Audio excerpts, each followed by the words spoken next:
Welcome back to Cityline. As you may have seen on the wide shot, I have somebody with me who, gosh, I have known them and watched their greatness and their momentum in the city of Tacoma for about 28 years now. So it is my pleasure and also my privilege to introduce to you Jerome J.D. Davis, because everybody knows this man. He is the CEO and president of Way Out Kids, and you're here to talk about Juneteenth. Yes. Welcome to the comfy couch, my friend. Perfect. Thank you, Amanda. It has been years that we've known each other, so thank you for having me again. I will have you as much as I can get you on this couch, because love it. You know no limits. I mean, you just continue to build upon the greatness, the anointedness, and the brilliance that you have. Thank you. You're welcome. So let's talk about, before we get into Juneteenth, because I want to give people some background, because I want people to understand how hard you have worked at this. Oh, this is not something that you just stepped into. No. You have been rotating the soil for a long time on these programs. Yeah. So first off, tell us about some programs. We're going to see a video. We're going to talk over it. So go ahead. So I guess if we talk about some of the video that you'll see, we have our animation with Rodney Raccoon, which is our kids character who educates youth through music. So we're working on an animated series right now, but we also do after-school programs. So we are in 5 elementary schools in the Tacoma Public School District, and we focus on low-income minority schools, because that's our target. That's right. Then we also do summer programs. So we do STEAM summer programs, science, technology, engineering, arts, and math.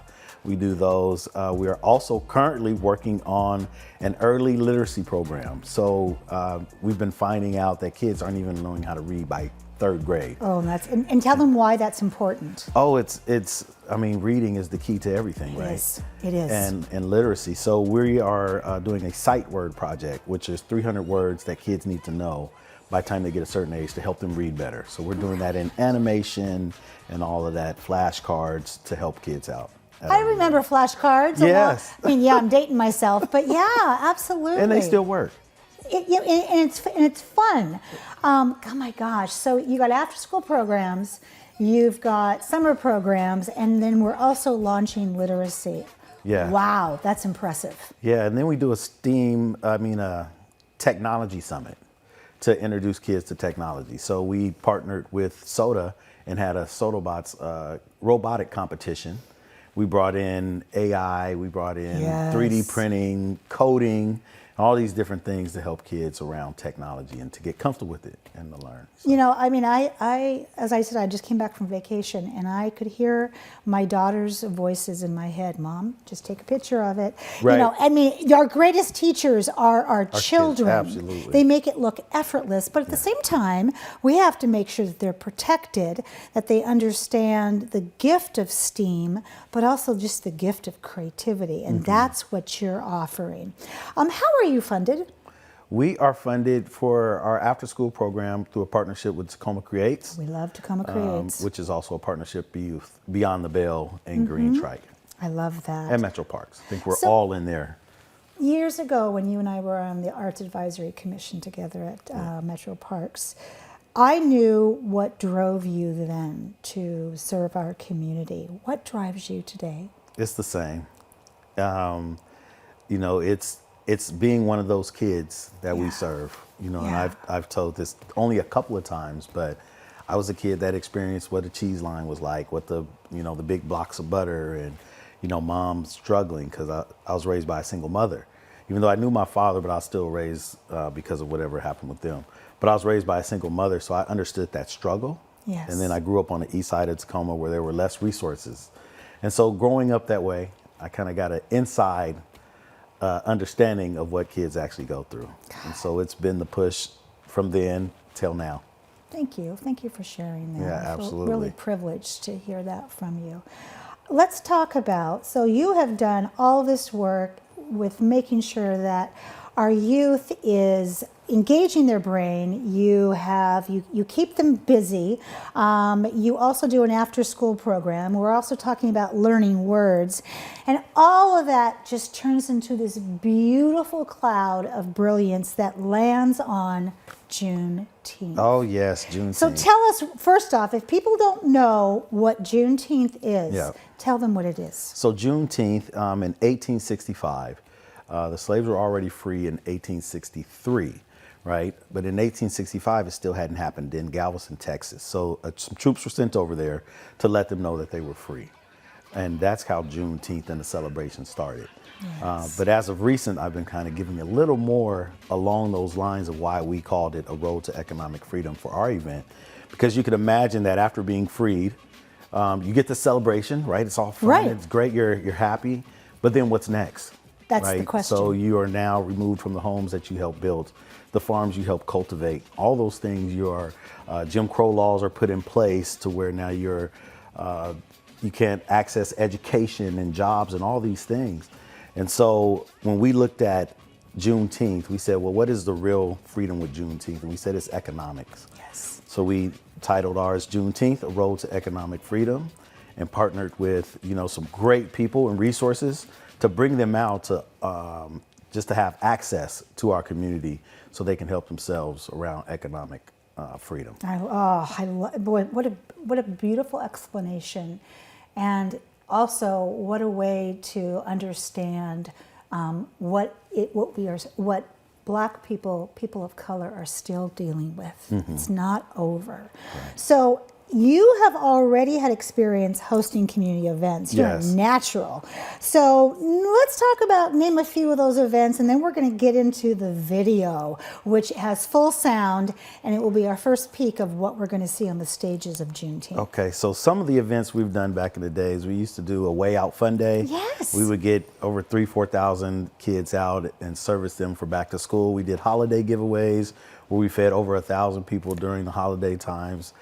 Gift giveaways, Go Green games, environmental education around games and fun, and the list goes on. Block parties, community Yes. block parties, and on and on and on and on.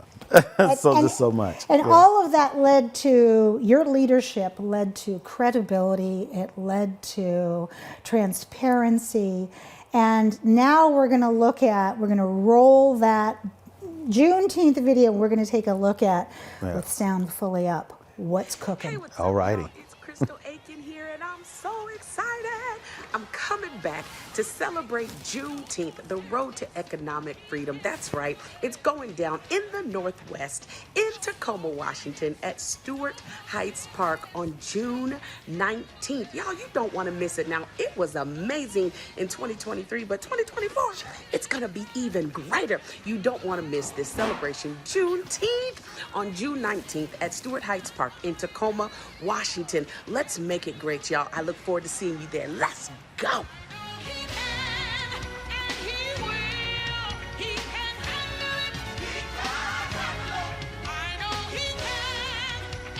What's up? We're 702, and we will be in Tacoma, Washington for the Juneteenth celebration. That's right, June 19th, y'all. Be there or be square.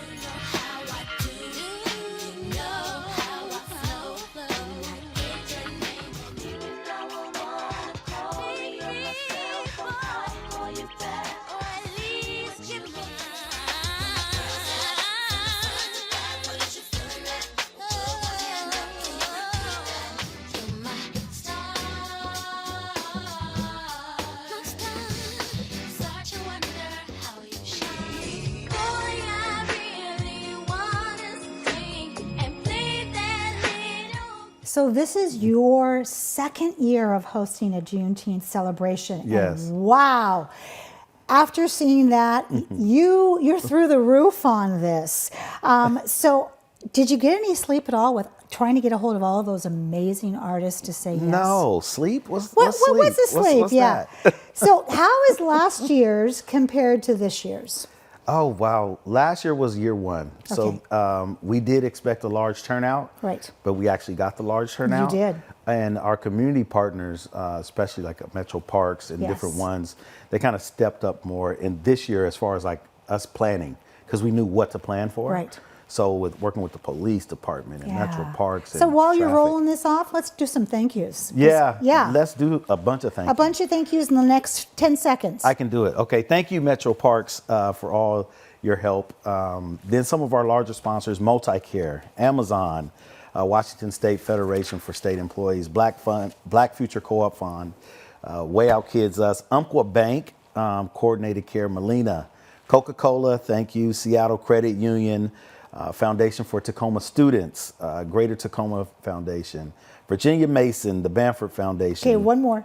And Alaska Airlines. Thank you all. And I want to say thank you to anybody who touched this event. Absolutely. And go to the website. There's more news there. You are amazing. Thank you. I expect to see you back here in the fall with something else that you're cooking up. So I think we should bring Rodney Raccoon. I think so too. Yeah. He belongs in the cafe. Yes. Much love to you. Thank you. Speaking of the cafe, Miss Mari Griffin is there, the founder and event director of Black Night Market. We'll be right back after this quick break.